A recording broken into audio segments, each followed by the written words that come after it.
yang berkaitan dengan bank konvensional dan pinjam-meminjam lembaga ribawi. Karena saya pernah membaca salah satu yang dilaknat Allah adalah pencatat dan saksi perjanjian riba. Apakah pemahaman yang saya sudah tepat, Ustaz? Tayyib. Dan saya kira ini mewakili sebagian dari kegelisahan teman-teman yang mungkin bisa kita diskusikan pada malam hari ini. Baik, pertama, riba itu jelas dilarang. Ayat-ayat dan hadis-hadis tentang riba itu kuat menunjukkan larangan pada pekerjaan yang dimaksudkan. Alhamdulillah. Sebentar. Hadis Muslim hadis 1402 juga 1389. Man dalla ala khairin falau ajruhu mithla fa'ilihi min ghairi an yankusa min adli syai'. Siapa yang menunjukkan, memfasilitasi, membantu pada kebaikan, dia akan mendapat pahala yang sama dengan yang mengerjakan tanpa dikurangi sedikit pun. Ya, Masya Allah. Mudah-mudahan pahala yang menghapus sama dengan menulis ya. Baik. Ya, sementara saya tidak menulis dulu. Fokus ini. Pertama, ayat-ayat dan hadis yang berbicara tentang riba semua sepakat menuju pada satu kesimpulan yang sama. Haram riba. Ya, kalau bicara tentang riba jelas haram. Quran surah kedua misalnya Al-Baqarah ayat 275. Paling kanan sebelah atas. Quran surah kedua ayat 275. Menyerupakan orang pelaku riba dengan orang yang sedang kesurupan. Artinya ada yang salah dalam dirinya. Bukankah orang kesurupan itu banyak salahnya? Kata-katanya meracau, tindakannya kacau dan sebagainya. Itu bahasa kiasan. Seakan-akan orang riba itu banyak salah dalam dirinya. Makannya salah, gerakannya salah, macam-macamnya salah. Karena ingat, kalau sesuatu yang haram masuk ke dalam diri seseorang, menyebar lewat darah, maka semuanya ini akan punya konsekuensi yang tidak mudah.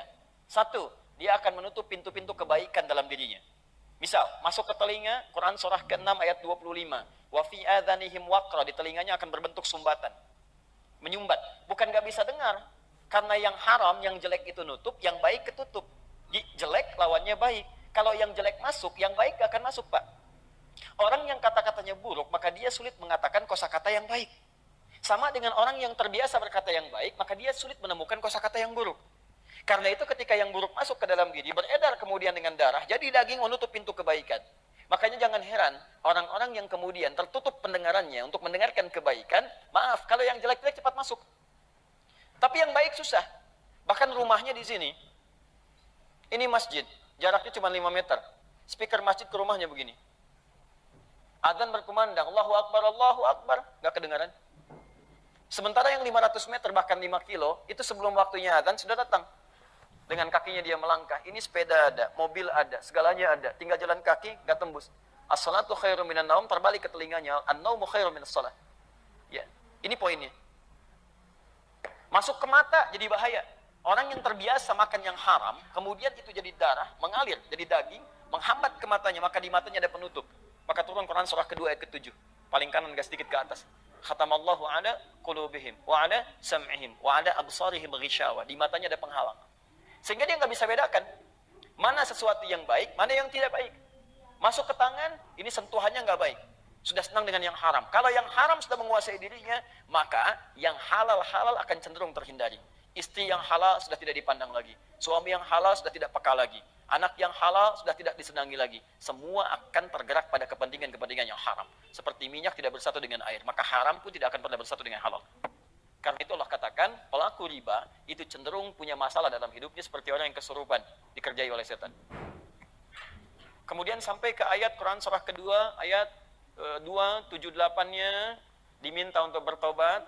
Kemudian ayat 279-nya diminta untuk kemudian oleh Allah Subhanahu wa taala dengan ancaman yang kuat, kalau tidak mau bertobat maka Anda seakan-akan mengajak perang dengan saya dan Rasul. Maaf ya Bu ya, Pak ya. Anda dengan manusia saja kalau orang kuat sulit untuk mengalahkannya. Sekarang pengen ngajak perang dengan Allah. Maaf, kalau Anda punya masalah dengan manusia, saya punya masalah dengan orang Bandung, saya pindah ke Jakarta. Saya punya masalah dengan orang Indonesia, saya pindah ke Malaysia. Saya punya masalah dengan orang Asia, saya pindah ke Eropa. Tapi Anda punya masalah dengan Allah, mau lari kemana? Itu poinnya. Maka saya belum bicara tentang hukum, saya ingin bicara pertama tentang riba. Riba itu jelas haram. Riba sama dengan haram. Penderita saraf terjepit akan merasakan hal seperti ini. Merasakan kesemutan dari daerah pinggang hingga menjalar sampai kaki. Tidak. Apakah ada ulama yang masih memperdebatkan hukum bank. Mau denger nggak nih? Ya, ini pahit ini ya. Ini berat tapi saya wajib menyampaikannya.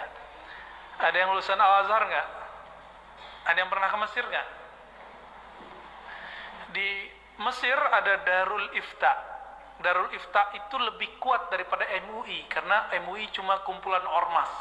Fatwanya hanya bersifat himbauan.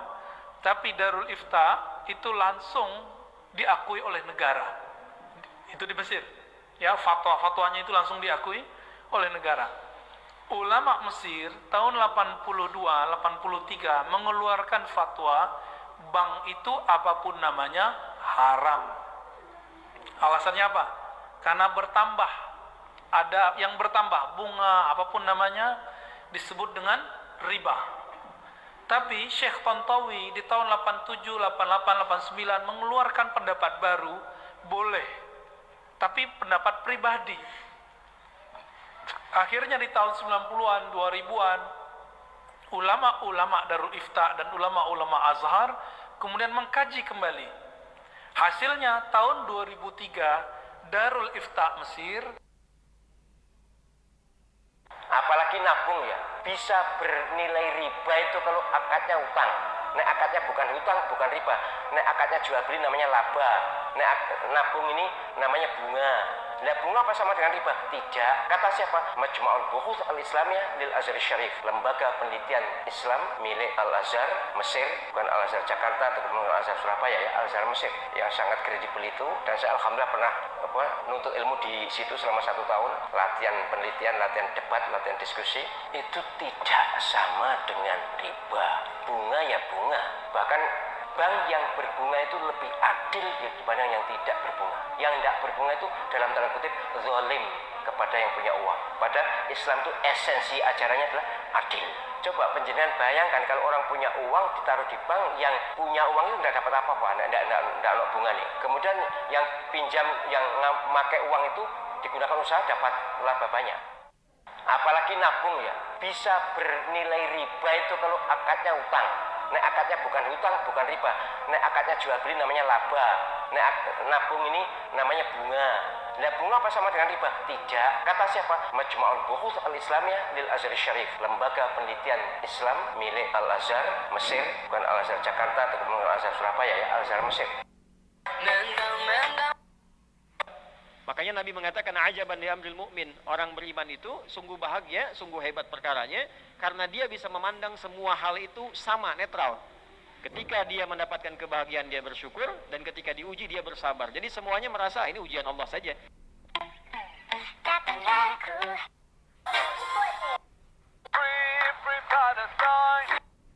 Jika hatimu sakit tapi memilih untuk diam, itulah kesabaran. Dan jika matamu ingin menangis tapi kamu memilih untuk tersenyum, itulah kekuatan.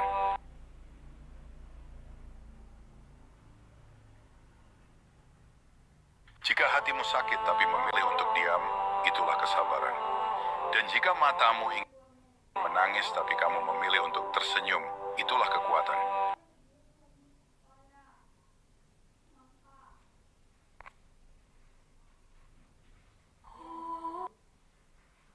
Kalau ada orang pintar, orang hebat, orang soleh, dekati dia, lihat kebiasaannya, lihat bagaimana ia beraktivitas, supaya minimal kita mendapatkan kesolehan dan kepintarannya.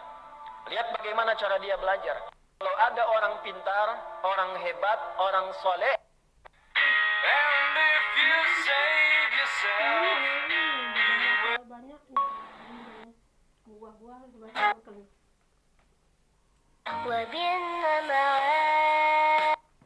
Catat kalimat ini. Seseorang disebut baik takwanya kepada Allah tidak hanya dinilai dengan bagus ibadah ritualnya. Salatnya 5 waktu terjaga, bagus, bagian dari takwa. Karena salat dibuka dengan kalimat takwa. Dzalikal kitabu la raiba fihi hudal lil muttaqin. Siapa orang takwa di sini? Alladzina yu'minuna bil ghaibi wa yuqimunas shalah. Rajin puasanya, bagus, bagian dari takwa. Karena ayat puasa pun ditutup dengan kalimat takwa. La'allakum tattaqun. Hajinya bagus, sempurna, bagus.